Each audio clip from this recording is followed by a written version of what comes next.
following is a local resident producers program. The program content is the sole responsibility of the producer and does not necessarily reflect the views or policies of CATV2, Oshkosh Community Media Services, the City of Oshkosh, or Time Warner Cable.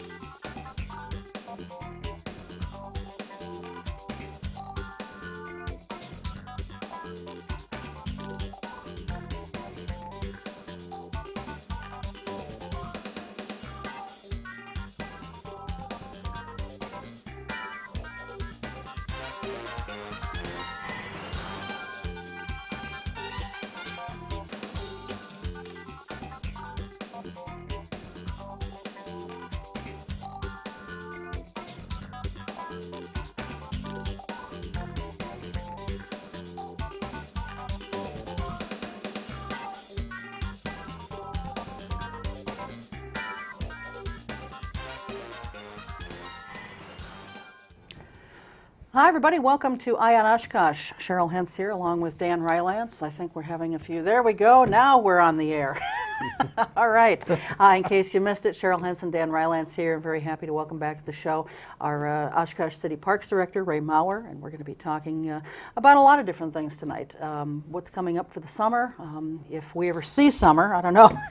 The weather that we've been having doesn't, it's not even indicative of spring so far. But anyway, we'll talk about the events planned for the summer and a survey that the City Parks Department is doing and hit on a whole bunch of things. So welcome. Sure. Thanks for being here. We Thanks appreciate for having me. I appreciate it.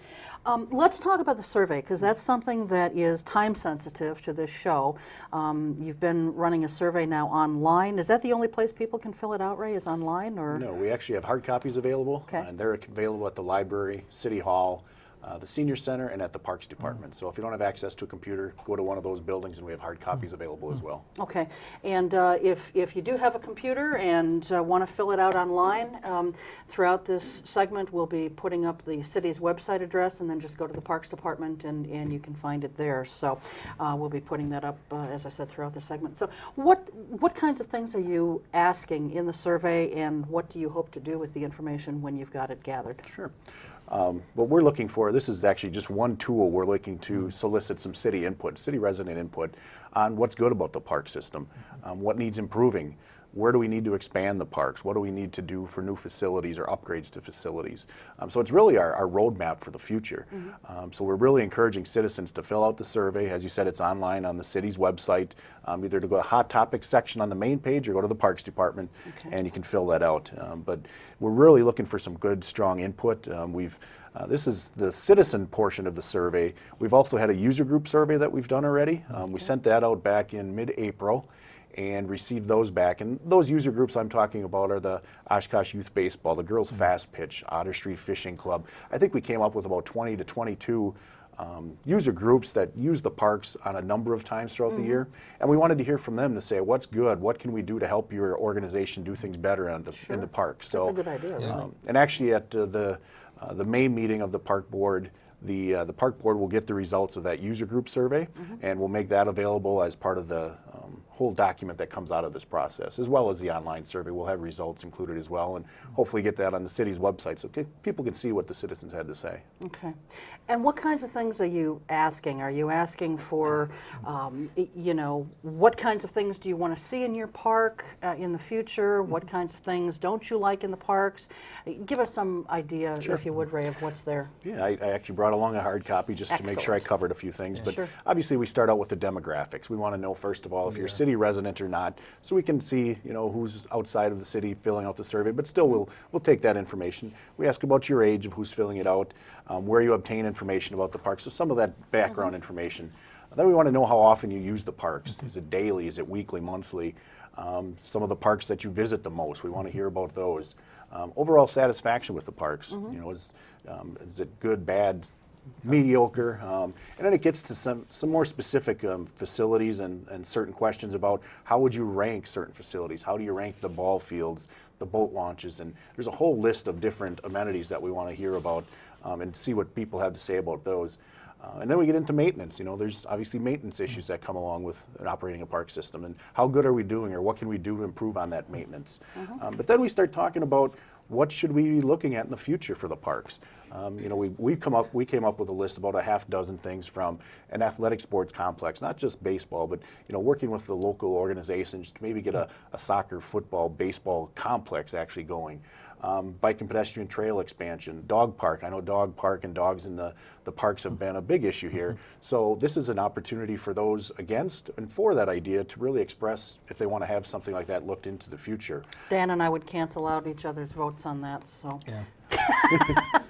And I am a recent dog purchase and owner, and I'm loving my dog. So There you go. It's 2-1 now.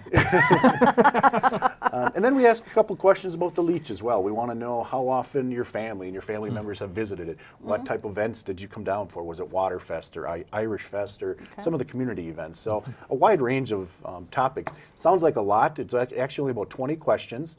I think it goes fairly quickly, so we really want to hear what the citizens have to say. So please go onto the city website and help us out. Now, you just did it, Dan. I haven't had a chance to I'd do it make yet. two comments. One is, if you don't know all of the things that this park district does, it's incredible about all of that's what hit me. Damn, I didn't know that, or I don't use that. There's just an incredible number of it. And second is, it's really, really easy. It's user-friendly to fill it out. I did the one online, and it was just, even me, it was really easy. How long did it take you? 10 minutes. Okay. But there's some essays in there, and I kind of played with drafts a little bit. One of them is up, I think you take up to 1,000 characters in one. Right. So I wanted to, have topic sentence and sentences, so I played it. But it's quick. Well, I thought it was comprehensive. I thought it was a good idea. Okay. Good. And people have until the end of May to fill it out? Correct, until May 31st. Okay. Yeah. And then what we'll be doing after that is hopefully by the June 13th meeting of the Advisory Parks Board, we'll have the results all compiled already. So we're hoping to have some results at the June Parks Board meeting. And again, we'll try to get those posted online as well as we can on the city's website. Depending on what kinds of things folks are asking for, Ray, is there anything there that might be implemented this summer yet? And again, depending on what it is? No, this plan is actually, it's more of a longer range plan. I would say typically we think of it as a 5-year plan, because every 5 years we want to update this plan to remain eligible for grants and just make sure that we have accurate budgeting numbers. So anything in here won't be implemented this year, but it's definitely something as we're starting to look about next year's budget or our capital improvement budgets, things like that we're going to really take a look at this. And annually and a couple times each year, not only our staff, but our Parks Board will take a look at it and see, the citizens really said we have to do X, Y, and Z for this park, or do an upgrade to this restroom facility. So it's important to hear from, what the citizens really want to have us do on the park. So what we're going to be looking at is probably a 1 to 5 year period, kind of a high priority things, 5 to 10, and then 10 plus. So we're going to kind of do some prioritization and set some budget dollars so that we have a long-term planning tool. Well, and you talk about budgets, when you talk in terms of next year, some people may say, well, who cares, that's a year away. But really, the budget and the planning stages for budgetary concerns, depending on what it is, that could be happening as far as 3 or 4 months down the road from now, as you start looking at the operating budget and the capital improvements budget for 2012. Yes, as a start to the kicking off our budget process, we've already received questions for us to address on our strategic plan that the city adopted last year. So that's going to be the starting point, and we just received an email this week saying we need to have comments back. Where are you on these certain goals and objectives you had in the strategic plan? So that's going to be the kickoff, which is June already, and so we get right into budget time in July and August for 2012. No rest for the weary, is There's there? not. Was hockey mentioned at all? And are you getting more pressure to have a hockey arena or a hockey rink in town? I have not. Okay. I think not hockey, but ice skating rinks. Okay. And as you're aware, the last 2 winters, we were able to put a ice skating rink down at Miller's Bay again. We were there. And we've received Yeah. favorable comments about that. People really want to see a warming shelter and do some other areas of flooding ice rinks. And obviously, with our budgets and our looking to cut wherever we can, it's pretty labor intensive to do some of the flooding of rinks. And weather is marginal, isn't it? Right. You may have one good That's week and you right. might lose all the time you put into a man-made rink. So the hockey, I think, we haven't had a lot of requests for. It is growing in Wisconsin at the high school level. You've had some people in We've here had them on the on, yeah. team. The only facility obviously is the Y, which probably isn't cheap. I mean, but I grew up in hockey country in northern North Dakota, and you're assured that the rank's going to be outside for Right. too many months. Yeah. And you can't do that here, obviously. I was just curious. Yeah. You also had a question, we were talking a little bit beforehand about some neighborhood parks, tot parks or tot Yeah, lots we were or talking whatever they're beforehand, called. and maybe Ray can just go. I just caught on a couple council. There are a couple of, I think, young, active women, mothers probably of children. What are they thinking about, and what's your response to it? Yeah, there's actually a couple of neighborhoods that since I've been here in just over a year and 3 months or so, and it's great to hear the citizen feedback. And obviously, when the parks were developed years ago, or when the city developed years ago, one of the areas is called the Middle Village neighborhood, which is just north Close here here, of City yeah. Hall. And again, it's a high density. There aren't many neighborhood parks right in the development area. And so there are a number of residents who are saying, we'd really like to have a tot lot or a mini park in our neighborhood. And so we're working with them. And one of the goals in our plan, when our draft goals and objectives were talked about, was we're trying to get away from mini parks, which are half-acre lots of the smaller parks. Neighborhood parks, we are highly in favor of, obviously, to draw a bigger area into. So 3 to 5 acres. And I know when you look at an older developed part of the city, you may not be able to find 3 to 5 acres or be able to purchase homes to do that. So what we're doing is trying to work with some of these groups that have the older developed neighborhoods. If we are able to work out some kind of an agreement possibly with them, whether that's a long-term agreement for maintenance or helping us do maintenance. The problem with tot lots are if you start putting small quarter to half-acre parks throughout the city, you can imagine how labor-intensive and inefficient that is to drive from those small pocket parks to around the city. So we're going to continue to work with the groups, listen to them, and hopefully come up with some kind of a solution that works for everybody. And there are playgrounds in all elementary schools that are open all the time, so it's not like there's nothing available. Yeah, and we'll have those areas as well listed in our park plan that we're updating. We're going to have the city-owned facilities, school-owned facilities, UW Oshkosh, and then there's also county-owned facilities that are nearby. So we'll have a whole list of all those amenities. Just a corollary to the questionnaire, is it legal in Wisconsin to elect a park board?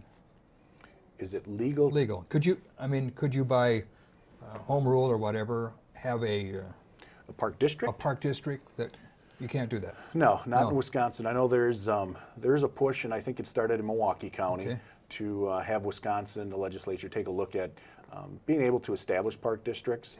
Some neighboring states, Illinois is the big one, I think, that has a number of park districts. And I think you might see some of that coming in the next couple of legislative sessions. But I think mainly Milwaukee County and some of the larger suburban areas are some of the areas that are pushing for those. In my community and my state of North Dakota, the election of park board candidates eclipsed often the city council and even the mayor. Wow. And they ran on main issues that are like in your questionnaire. And because they were elected, responsible to the people, a lot of time those initiatives got pushed up pretty quickly because they were an elected board, separate from the city, and things moved quicker. And they also had their own taxing. Yes, they did, and Taxing don't. entity That's as right. well, so. Yeah, part of your property tax in your city went to support the park district. That's right. Yeah. So I was just curious that democracy is, I'm for more participation and less participation. But a questionnaire is participation. That's right. Let's talk about geese for a little bit because years ago, not even all that many years ago, but before you came, the geese in Menominee Park, North Park, as some of us refer to it, they were pretty abundant, and they don't seem to be nearly as plentiful there as they were at one time. I've been noticing that at least the last few times that I've driven past South Park, there seem to be a lot of them there, but there's a lot more that I've been seeing out by the landfill and stuff too. So what's happened that the geese have sort of moved to another area? Well, I think you'll find different patterns in wildlife. We see that with deer, the same things we're dealing with here in deer. They're going to move from wherever the water source or wherever they have their eggs or their young. But I think what's happening in some of our, mainly Menominee Park, I would say, is since 1999 or 2000, the city has been involved with the U.S. Fish and Wildlife Service and DNR in doing some management of the resident geese. And you have to remember that there's resident Canadian geese, or Canada geese, I should say, and then there are the migrants, the ones that are hard to control or manage. And those birds, because of some of the winters we've been having and being less severe, those birds aren't leaving any longer. So it's best to try to deal with the resident birds, because where those birds are born and hatched and learn to fly, that's where they return to in a couple years down the road. So we've done a pretty good job, I think, of managing the birds in mainly Menominee Park, Rainbow Park. South Park is a little difficult once in a while because they can move and get out of there a little bit quicker. So. Okay. I noticed pelicans. This is the second year in Millers Bay. Last year there were 30, 40 of them there very often. Yeah. They're such a beautiful bird to watch, and how they fish. They circle, they're like a net. Very, very interesting. Yeah, there's some interesting pictures going around the internet if you haven't seen the okay. number of fish that a pelican can consume. A lot. Yeah. Look, I'm sort of a non-encroachment citizen of Menominee Park, and I'm concerned. We've had the pier, which was a contentious thing. I don't think it attracted the number of people that the proponents thought, nor do I think it distracted the view of the people. It's just sort of there. But now we've got the pump station in there. How many more encroachments are we going to have in the park? And what's your view on kind of protecting the park from things, just having just a park? What would be your response to that? Well, I think what we're going to be doing as part of our park plan update is taking a look at Menominee Park and saying one of the things we need to do for Menominee Park is come up with a master plan specifically for that park. And I think South Park is the same one, because those are two big community parks that you really need to plan specifically for. And just to give you an idea of some ideas that since I've been here, we wanted more athletic fields out in Menominee Park. They want native prairie plantings, so we wouldn't have to do more mowing. Plus, it would maybe help with the geese numbers as well. They wanted more playground equipment. So there's a lot of groups, and obviously the observation tower that some of the members of the Southwest Rotary are still interested in, and that'll be talked about in our comprehensive plan update as well. So what I see coming out of this document is some general information on Menominee Park, some things that we need to deal with short term, but then saying, all right, it's a large 110-acre park. You should really have a master plan for this park. Get the neighborhood, get the community to buy into what we are going to see in that park. So that's how I'm hoping to address it. And all those ideas will come to the table, and we'll weigh in what we can. I compliment you. My wife and I are there at least 4 or 5 days a week. Thank God the restrooms are open now, because the older you get, the quicker you got to go. And when you go with a 2 or 3 mile, and those damn restrooms around the softball diamonds aren't open, I'm looking for a tree. I mean, it's so you're the guy we're looking for. Not alone, but I'm glad and you keep them open really late in the fall, and you open them, and they're clean, and that's good. But I think the upkeep of the park, from what I see, and I'm there a lot, I compliment you. I think it's really well taken care of. One project that we do have going on this year in Menominee Park, the central restrooms, which are just north of the zoo area, those we are going to have a new restroom facility built, but it's going to be later this summer into the fall. We're looking at mid-August. We're going to do an in-house demolition of that building, and then we've got it in our capital budget for this year to build a new restroom facility there. So we're already working with an architect, the local architect, to design the facility. We're looking to have a shelter on it, kind of more similar to the Kiwanis shelter, so we can rent it out to some smaller groups. Also working with Celebration of Lights to make sure whatever electrical components we put in there, they might be able to utilize as well. So that we're hoping we'll have that built by the time the snow flies. So what we're trying to do too is draw a little bit of the neighborhood and some of the old Oshkosh into the design, just not putting a block building out there. The architect we're working with has already contacted the museum, looking for some older pictures of some of the homes and something that might have been in the park that we can really draw the design on. So instead of just putting a block building back out there, we're looking to put a little more architectural features to it. Excellent. Let's talk about the Leach Amphitheater for a while now. This is the city's second year of operating it, or is this starting the third? This will be the third. The third, okay. Having taken it over from PMI, and we said this before we went on the air, I just think you guys have done a really, really good job, especially in comparison to what PMI had done. What kinds of things can we look forward to this year at the Leach? Well, I have a whole list, so I'm hoping that if you don't mind, we're going to go through, and it's a lot of similar ones from past years. But as we're taping this, we had our Leach season kickoff ready in mid-April with the half marathon. As you may know, they had the marathon ended there. They came along the new River Walk and ended at the Leach. So that season started up over a month ago. But now going into June, July, and August, we're looking at Irish Fest will be coming back again. That's the first weekend of June. Waterfest begins on June 9th, and they go through August 31st. Their last show is on a Wednesday night again. We are doing the Oshkosh Community Band. This will be the second year we're having them, and that's going to be on June 15th. You've got the JC Brews and Blues. I believe that's July 9th. There's going to be one of the community events, and that's what we're trying to do from our department, is to try to get the lower cost, fun family community events that the people can come out and enjoy the facility. We don't have the type of budget that we can pull in an Alice Cooper or some of those big bands because it's too risky and we just don't have the operating budget. So what we try to do is reach out to the community, get some small sponsorships, which we really appreciate, to help us do some of these community fun days. So the first one is going to be a summer fun day on July 17th. We're going to have face painting. We're going to have a number of different mascots and other events for the family. Then there'll be the Poker on the Fox event in August, and that's an event that helps to support the buoy program throughout the Fox system. We're, from our department again, we're bringing back the Kids from Wisconsin, which is always a great hit down there. That'll be August 21st. Oshkosh Symphony will be playing on September 11th. Another family fall fest we're going to be having from our department on September 17th. We have the Dragon Boat races on September 24th. And then Oktoberfest will be back September 30th through October 2nd. So again, a busy summer down there. We have a number of weddings booked. I would say we've probably got, I believe, about 2 weddings a month booked down at the Leach as well. So the word is getting out that it's a nice place to come and have, whether it's a family event or a corporate event or so.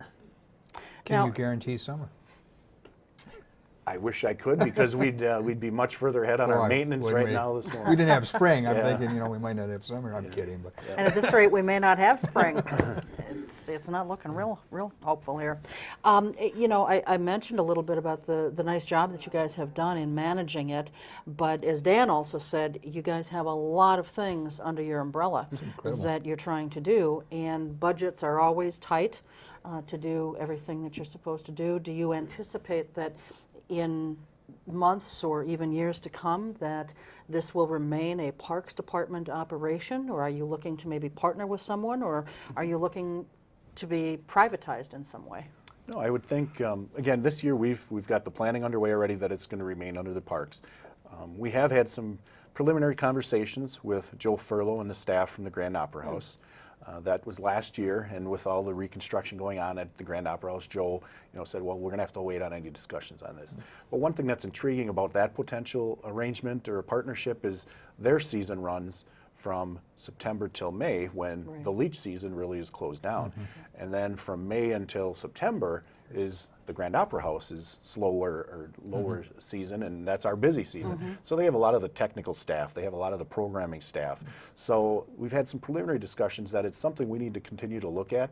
And Joe and I will be talking again this year, probably very shortly, because I know there was a recent article in the paper that Joe and I talked about. And so it's something that we're going to continue to look at. I would see it staying close to home, close to Oshkosh. I think people, as you said, I think people are starting to see that we can bring in a good mix of events, but also have it be that community gathering place that our department can help offer. So I would, like I said, we're going to have some continuing discussions with Joe and his staff. Well, and Joe does such a nice job at the Grand also, so that seems like that would be a great partnership if that can come to fruition. So. What are some of your greatest challenges? And I'm just curious, what do you spend most of your time on?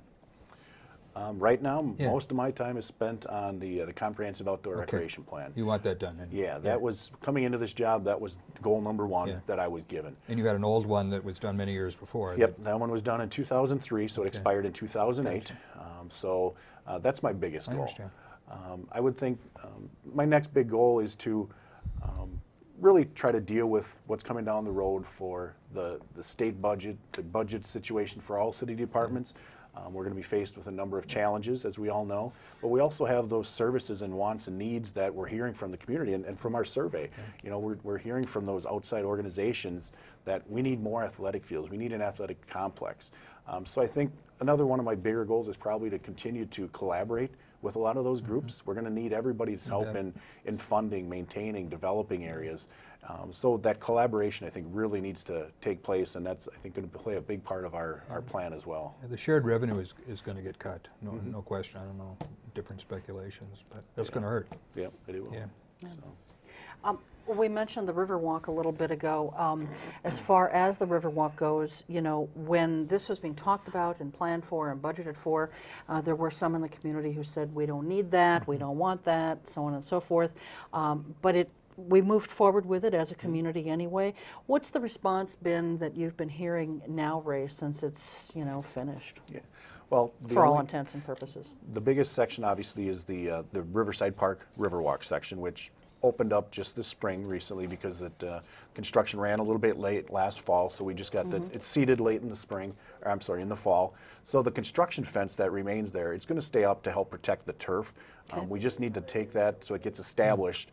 And once that gets established, hopefully, if we get some warm weather and we get some grass growing time, hopefully by mid to late summer, we'll be able to take that down.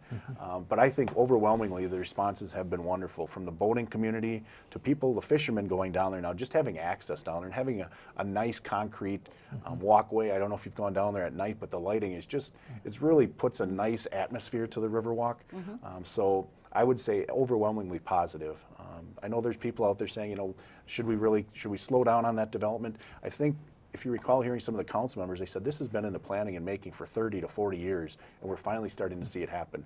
I think if we stopped or slowed down, it may be 30 to 40 years again before we have this opportunity. So I think we've got the staff members, we've got some potential grant funding that that we're looking into. As long as the ball's rolling, we're going to try to get as much done as we can. Sure. You don't have anything to do with the farmers market that's going to go to Main Street this year? Is that, No, I you do don't? not. Okay. No. So we're going to have that uptown, and now we're going to have allowing establishments to have tables outside for drinking or eating, and then we're going to have the Riverwalk. So if you really think about some of those things, I think downtown revival is really looks pretty good.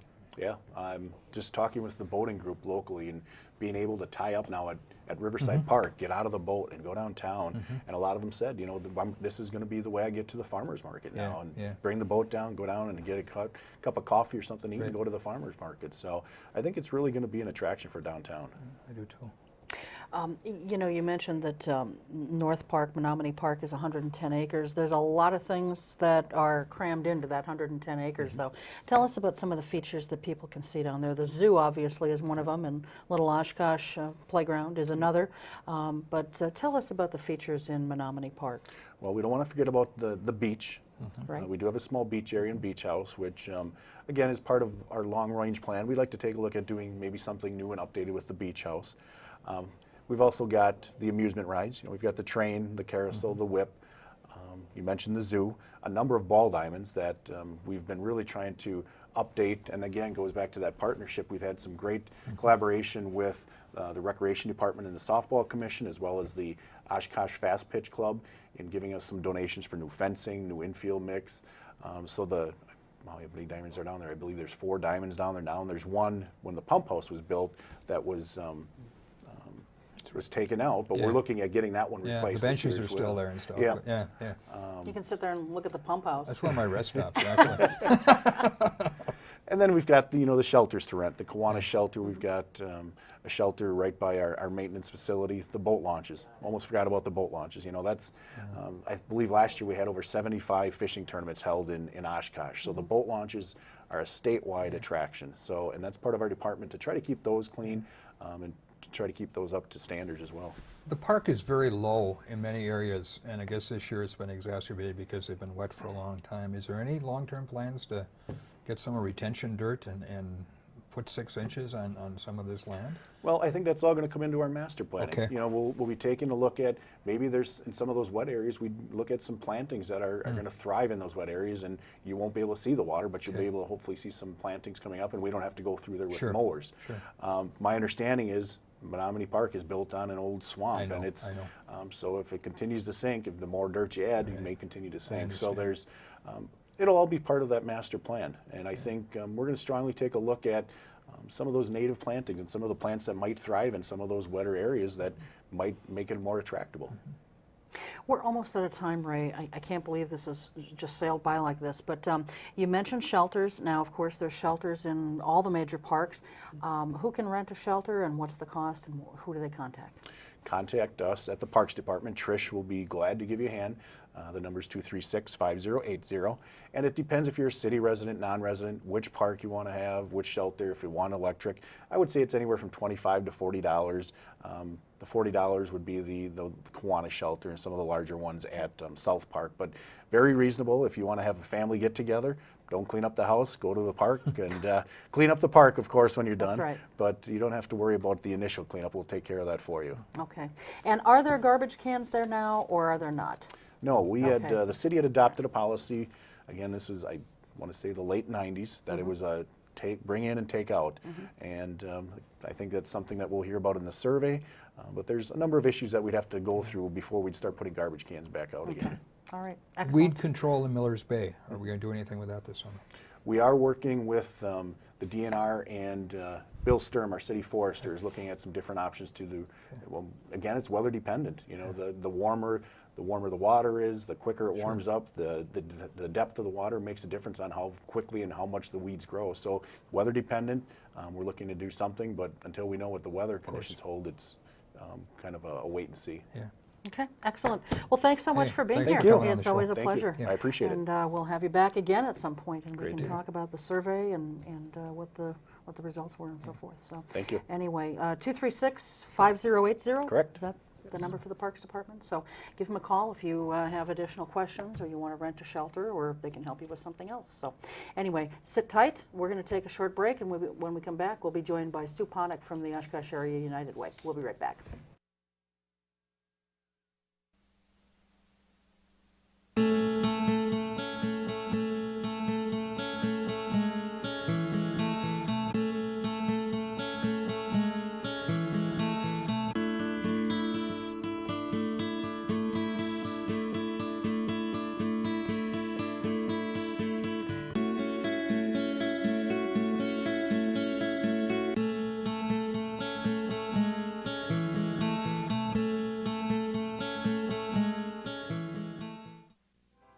Every year, the U.S. Department of the Treasury receives about 1.4 million reports of problems with paper checks. Checks can be lost, stolen, or delayed. If you still receive Social Security payments by paper check, Treasury wants you to know about a safer, more convenient way to get your money. The Direct Express Prepaid Debit MasterCard. The Direct Express card is new and is available to anyone receiving Social Security benefits, even if you don't have a bank account. Your monthly benefits will be automatically placed onto your card account each month on the day your money is due. While other debit cards cost money, it is possible to use the Direct Express card for free to make purchases, pay bills, and get cash at thousands of locations nationwide. There are no sign-up or monthly account fees.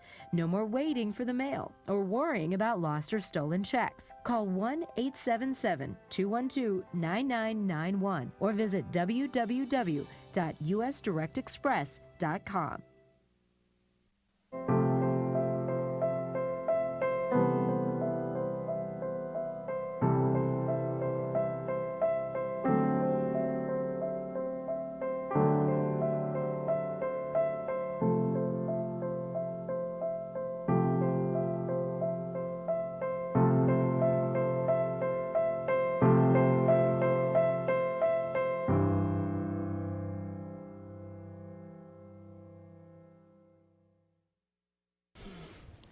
And welcome back to the second half of Eye on Oshkosh. And as promised, Sue Panek is here now from the Oshkosh Area United Way. We want to talk about a few different things tonight with Sue, but primarily we're going to talk about their annual campaign and the allocations thereof, and also a poverty project that you have coming up fairly soon. In fact, by the time this airs, it will have probably taken place. So we're going to talk about that. But you know, the one thing about United Way is, and probably the main thing that I think people think about when they think about United Way is they see those thermometers, if you will, around town when your campaign is going. And move very slowly. Yeah, they move slowly, but they do inch up over the course of the campaign. But then we don't really hear that much about it after that, you know, and I think people would probably be hard-pressed in most cases to really say, oh yeah, money from the United Way goes there or it goes there. So let's talk about, how much you raised in this last campaign and where it's gone. Okay. It was a very tough campaign, but it was a very good campaign. Jim Chitwood and his team did a fantastic job, and as it ended up rolling out, we ended up raising $1,103,915. So it was not as much as we had hoped, because we really shot for the moon, and we were going for $1.3 million. So we did $1.1 million and change. In this economy, though, that's pretty good. That's pretty good. Yeah, yes. that's really good. And it was more than we did last year. And that's usually our first goal, is always to raise a little more than last year. Is it enough for the agencies? Probably not quite. So either they scale back a little bit, or they're able to kind of make do with what they have. So maybe they don't start that new program, or maybe they get volunteers to do something that maybe otherwise a staff person would have been hired to do. So, but the way that once the money comes in, as far as what we've raised in pledges and in cash, because we're still collecting money, it just doesn't come all in one lump sum.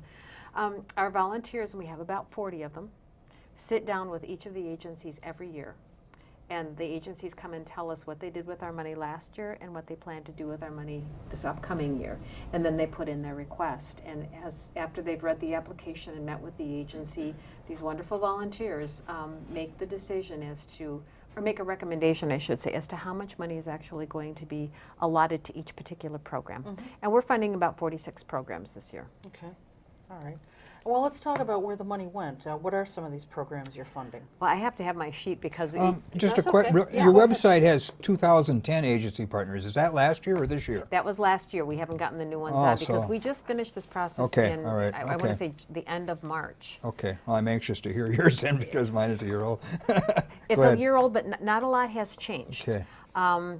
We have, for Big Brothers Big Sisters, we have both the community-based mentoring program and then the school-based, or they call it site-based mentoring program, which is a phenomenal program for kids that maybe need to have a little extra care in their lives. Somebody that really pays a little bit more attention to them, because moms and dads many times are working 2 and 3 jobs or caring for other children. So, and I don't know if you want exact dollar amounts, because I think people could go to the website and look up last year's, and we'll get this year's on really soon. Boys and Girls Club. They get, one of the largest amounts of money because they do so much at the club, and they serve so many children. The Christine Ann Center, we're funding 4 different programs for them. We fund their children and teens program, we fund the shelter program, we fund their advocacy program, and we also fund their mental health program, which is pretty much the counseling side of what they do. Catholic Charities, we fund 2 programs, Refugee Resettlement, which is really a strengthening program for our refugees to provide them with that extra hand, because the refugees are still trying to get acclimated to our society, and now Catholic Charities helps them do that. And then we also do the mental health counseling for them. So, and what's unique about that is that, people say, well, why do you just focus on Catholic Charities for mental health? Lutheran Social Services also does mental health, but they've found a niche to doing mental health for senior citizens, and they collaborate with the Senior Center to do that mental health counseling, and then they also do a day treatment or a day adult daycare program at the Senior Center. Okay, this year, and maybe this is last year, you say you're focusing your efforts on 4 impact areas. Does that change every year? No. Well, these are constant. They're not constant, but they're within probably 4 or 5 years, because if we changed every year, it would just be too difficult for So us nurturing to focus. children and building self-sufficiency, promoting health and wellness, caring for people in crisis are really where the money goes, to those 4 Those categories. 4 categories, Okay. yeah. And then each agency, when they apply, have to apply to meet one of those goals of each of those focus areas. Okay, that's helpful. We kind of call them impact areas. And the reason I say that they could change is United Way Worldwide now has come up with just 3 areas, income, education, and health. Okay. And within those 3 areas, they do the programs for caring for people in crisis. We still kind of keep that separated. How different are you, say, from other Fox Valley United Way? If we went to Appleton and Green Bay and Fond du Lac, do they have the same 4 themes that you do? They're very similar, Okay. but not exactly. Okay. Many of the United Ways are adopting the income, health, and education Okay. From United Way Worldwide, but we're probably more similar in the focus that we have. I think maybe where we're different is on the specific programs. Like, we don't provide a transportation program, however, they do fund a transportation program up in the Fox cities. Okay. They call it the Connector. Okay. Cheryl, you wanna? Yeah, I think you guys do a great job. That being said, I've got one little bone that I want to pick, because I've heard it from other people in the community. And it has to do with the YMCA getting money. And the figures that I pulled off your website, and if they're not accurate, you The know, for last this year, I current think, year, yeah. then they're from last year. But they got $55,500 last year. Right. And the argument that I've heard from some folks is, hey, you know, they charge so much to join and to go to the YMCA as it is. They're supposed to be a nonprofit, and yet they're charging these huge amounts of money to get in there, as much as a lot of health clubs do, I think, in some cases. And, you know, they don't necessarily see the reason why the YMCA should be a recipient of at certainly this level of funding. So can you just kind of address that? Sure. Actually, the amount is the same this year, $55,500. And that's kind of the nice thing about United Way fundings. It has to be for a very specific program. They can use it for whatever it takes to run that program. So if it means leaving the lights on and you got to pay the light bill, yes, they can use the money for that.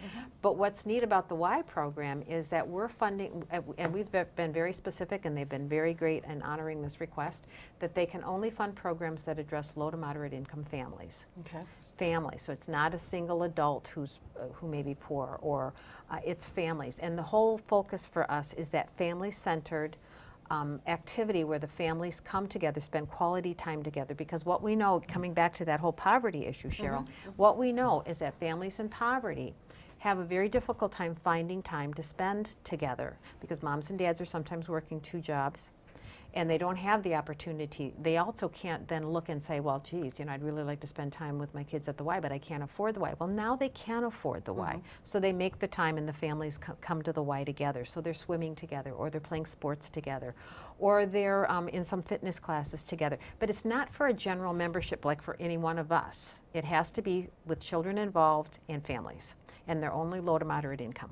And what do they do, and maybe you can't answer this because you're not with the Y, but what do they do for childless couples or single adults? Because those groups yes. tend to fall through the cracks all over the place. Childless and couple, as a single adult who doesn't have children, I'm getting a little damn sick and tired of it all the time. They you do, know, I really am. yeah, they do have the Strong Kids campaign, and I don't know if they can use the money. That would probably be a better question to ask people We'll at the try Y. and get them on. But Yeah. but I know that they do scholarshiping. Yeah. A follow-up on her question. Let's say I'm on your board and I'm deciding whether to give money next year to the Y. And I ask, could you give me, or do they give you, what's the worth of the Y? How much money do they make per year? Okay, we know what they do as far as their fundraising. We know all their income and expenses. So my question is sort of like Cheryl's. I mean, this is a big financial operation in the city. Now, they've applied in a category that you set up, I understand that. But aren't there more needy organizations in the city that don't have the bottom line that they do? Well, look at the whole picture of the Y, though. You know, they're running facilities. Yeah. It's like the Boys and Girls Club, though. They Right. have a facility that they have to maintain, and those are pieces of when they raise money through their endowments or whatever. A lot of that money goes towards the maintaining of the facilities, because if the facilities go to They're not pot, paying there taxes, goes their though. program. No, neither does United Way or the Hooper Community Okay. Center. Yeah, but I mean But that's you know, not a buildings cost. get older, and as you have constantly maintaining, they're maintaining a pool, they're maintaining a couple of pools, they're maintaining their gyms and their preschool programs, and because they have preschool programs, they're maintaining the teen center that they have. So they have a lot of maintenance, and so we won't pay for that. We only pay for direct No, I services. understand. And so where they'll do a lot of fundraising, a lot of their fundraising has to go into the operation of their facilities. And so what we'll only pay for is we pay for those kids and families to be able to be members at the Y. I'm not saying they don't deserve it. I'm just saying that the bottom line is they probably have so much more than the little some person organizations. that needs it far more than they do. And if you looked at a percentage, and I don't know their budget off the top of my head, but if Yeah. you looked at the percentage of the money that they're getting to some of the smaller organizations, it's a very small piece, but yet it's a very important piece. So groups like the ARC, we're giving them about $35,000 this year, and as a percentage of their budget, that's pretty significant. Where the Y, it's not that significant, but yet they still need it to be able to provide the services to the poor and the low to moderate income families. Why has Father Carr never been in this group? You know, I can only tell you what I've read in the paper. Okay. When Father Carr was still alive, Yeah. he said he never wanted to get help from the government Okay. or from organizations like United Way because they didn't want to have to be answerable, Okay. is what I understand. And we have reporting that agencies have to do. So And they so there don't- are some agencies that choose not to be United Way Okay. agencies too. So they don't because apply, is what you're saying? They don't apply, yeah. Okay. Are there, you know, we see everybody's budgets just getting strained to the nth degree, and that includes the school districts and so forth. I know that the United Way provides in-kind type things to the school district.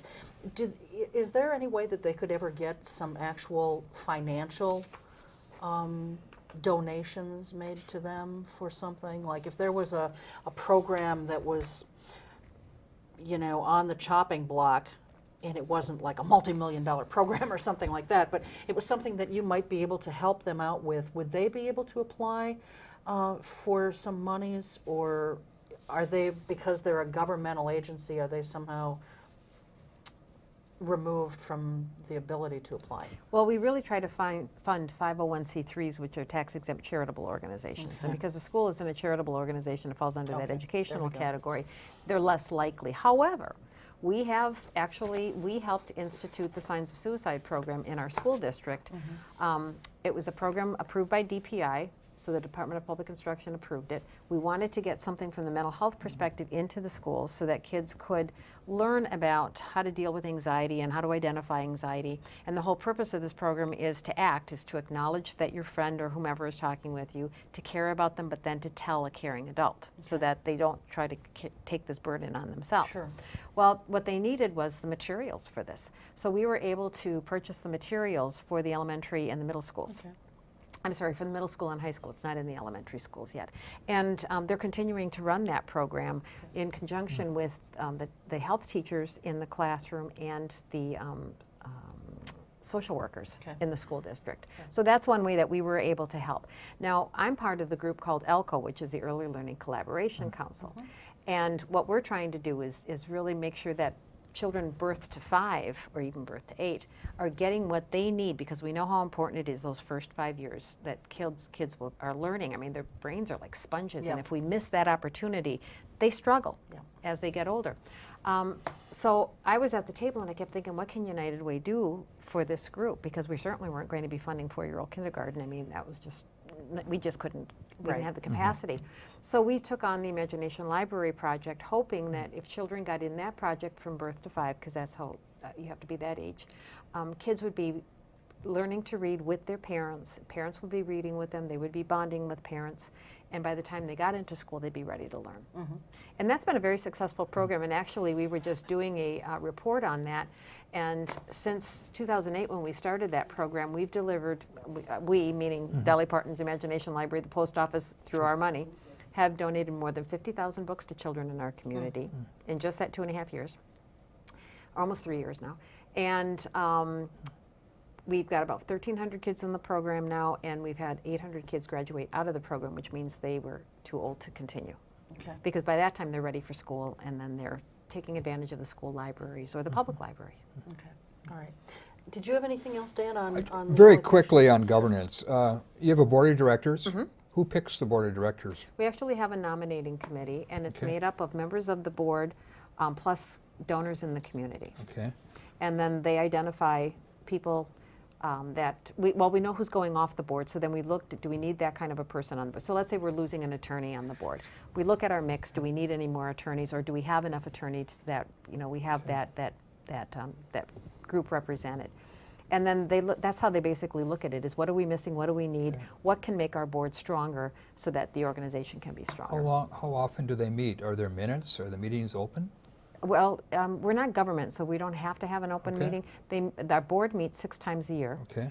and it's really every other month. And then the executive committee, which are the officers plus 2 members of the board, meet on the opposite month. So technically, someone from the board is getting together with me Are every you month. responsible to the board? Yes, They hire you. they hire me. Are you evaluated annually by the board? Yep. I mean, we don't hear these things at all. I don't Yeah. know, want transparency, so. Yeah, How very long have you much been so. here? I've been here now 18 years. 18 years? Yeah. Do you get a medal if you hit 20? Or? I hope so. Yeah, okay. I do hope so, because I came in May of 1993. Wow. And people ask me that, and it seems like it can't be that long, but it certainly is that Well, long. we're taping this in May, so happy 18th Yeah, happy anniversary. 18th. Yeah, actually, it's coming up. It's coming on up. the 14th of May. And as far as the allocations, who decides, I'm sure it's done by committee, but how large of a committee decides who gets what? Well, there are actually 4 different panels Okay. that base around the 4 impact areas. And then they make a recommendation. Then we come together as a large committee. So we have representatives then, 2 representatives of each of these groups come together. And then that's where we hash out, okay, well, now this is what we've allocated. How does that fit with what we have to spend? Yeah. And then if we have too much, if we spent too much, then we have to pare down. But each committee comes in with recommendations. If you need to reduce, this is where we think we can reduce, or this is where we don't think we want to reduce, because this is really an important program that is really doing good stuff. Now, when I say doing good stuff, all of our agencies do really good work. But, you know, I think maybe the question that would be a great one for you to ask me is, well, how do you know it's working? And Except that's How do you know it's working? Actually, yeah. Go ahead, answer it. It's on my list, but I it's thought the so what question. So Yeah. what? I've given you all this money. And Yeah. you say, well, I've served 6,000 people. Well, so what? Right. What did you do for them? Right. And so we actually have an outcomes measurement project that we've Okay. been working on for about 10 years now. And the agencies are getting pretty good at it. But it's difficult because it's a different way of doing things. Where before we counted the number of people that were served. Now we count what difference are you making in the life of that person. So like Big Brothers Big Sisters will tell us, you know, well, we've got 500 kids in the program. We say, great, that's wonderful. So what? And they'll say, well, you know, kids in the program are in the school-based mentoring, the site-based mentoring program, they're less likely to skip school. They're more likely to finish their homework and finish it on time, less likely to start using illegal drugs, less likely to start using alcohol, and have a better relationship with their peers, their parents, and the school administration. Well, that's a successful program. And that is only 1 day a week, 9 months a year, 1 hour a day. So that's a program you want to fund. And actually, we started that program, the site-based mentoring program, a number of years ago with just a small amount of money from our program fund, which is kind of a separate set aside to start new programs or to expand programs. And that's the same place we paid for that SOS program. Okay.